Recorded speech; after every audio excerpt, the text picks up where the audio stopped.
Magandang araw mga kaibigan. Bigyan natin ngayon ng reaction, opinion itong post ng GMA News.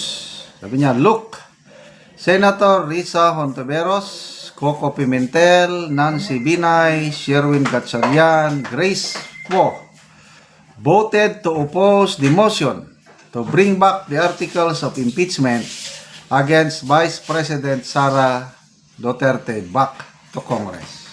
So, yan po, yung 5 bumoto. So, binabasa ko yung mga comments, anong tawag sa kanila. May nagsasabing Magic 5. Yung isa naman nabasa ko, Voltes 5. Ano pa ang pwedeng itawag?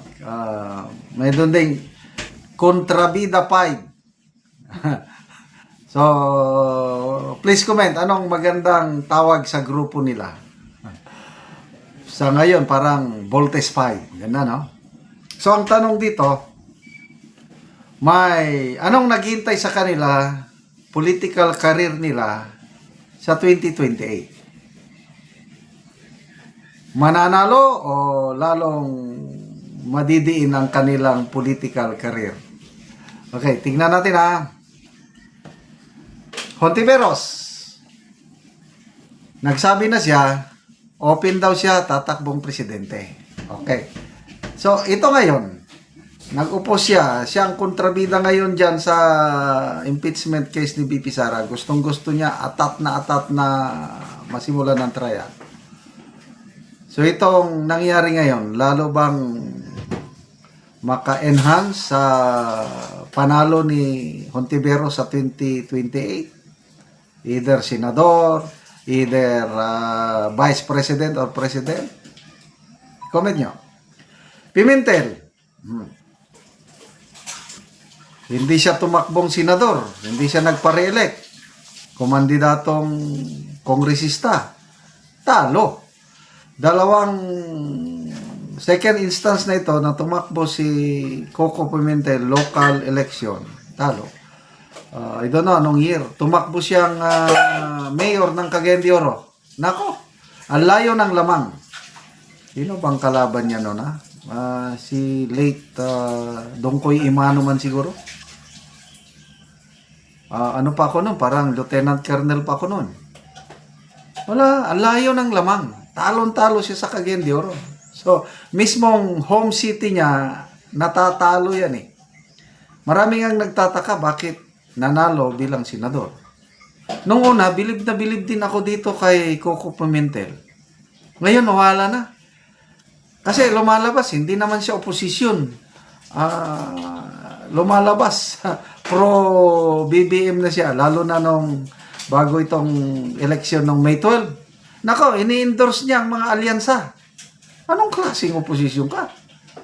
So, wala na. Nawalan ako ng amor kay Senator Coco Pimentel. So, I don't know kung tatakbo siyang senador sa kan. Wala na. Ayoko na.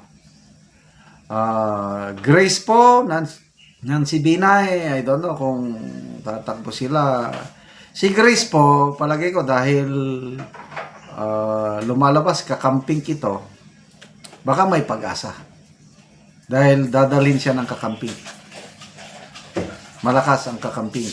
At saka yung pangalan ng kanyang tatay, Fernando po. Maraming loyalist ni Fernando po. Binay, wala na. Tingnan nyo si Abby Binay. Parang palaos na ang mga Binay.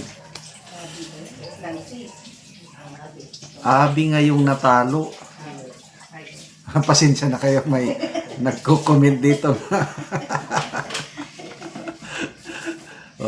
Natalo na nga ang Abby Binay. Tatakbo pa Nancy. Tapos ito ngayon, naging Voltes 5 o naging Kontrabida 5. I don't know. Sherwin Gatchalian. Meron siyang parang nagpapaliwanag na siya. Siguro nakita niya yung epekto ng kanyang boto. O magbasa muna sa comments, ha. Ito, mukhang end of political career soon. Yun ang sinasabi ko. Babantayan na yan eh. End of career. 5 members of Senate graduate at May 2028. Okay. Mage Bear, sabi niya, the Magic 5, 0 vote 2028. Nivek Ona, save photo para sa 2028, no vote. Oh, ito na. Katrina Jumawan, okay po, photo save, X on 2028 election. X, walang boto.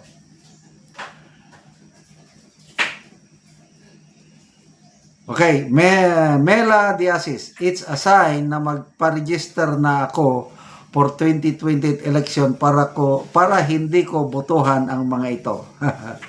Si Open Ted, Gatchalian last term. Paul last term. Hontiveros last term, Binay last term, Pimentel last term, Poros last term. Nothing to lose, money, money, money, money. Okay, punta tayo sa paliwanag ni Senator Gatchalian, ano?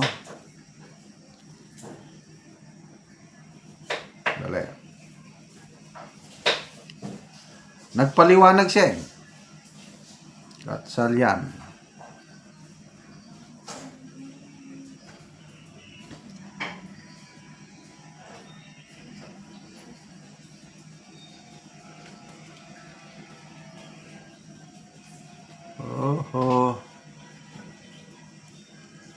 Ito, post ng Manila Standard.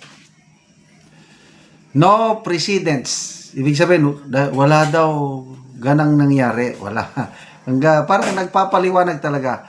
With no precedents guiding its action on Tuesday, Senator Sherwin Gatchalian said the Senate of the 19th Congress is treading uncharted territory by voting to remand the articles of impeachment against Vice President Sara Duterte to the House of Representatives.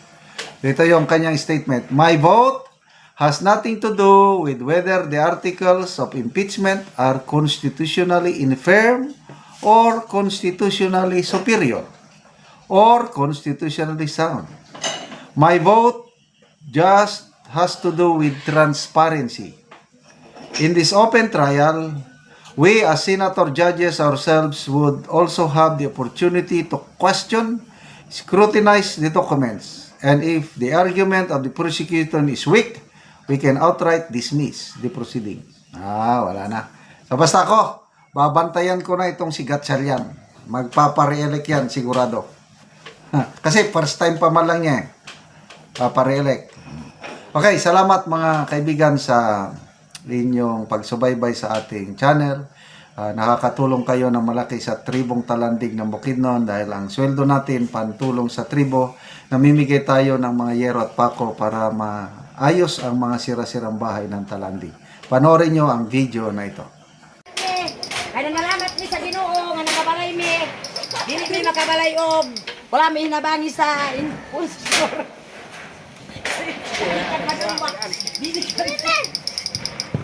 Ala inangin ka. Tutulong kinong sila. Kita magalang. Kaya namin salamat iwa sa balay day in ang pigtulan ang day. Wait. Ito ang basin na. Relax ko kan sa uda. Ayaw na kayo.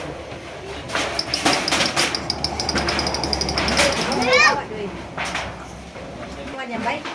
Day.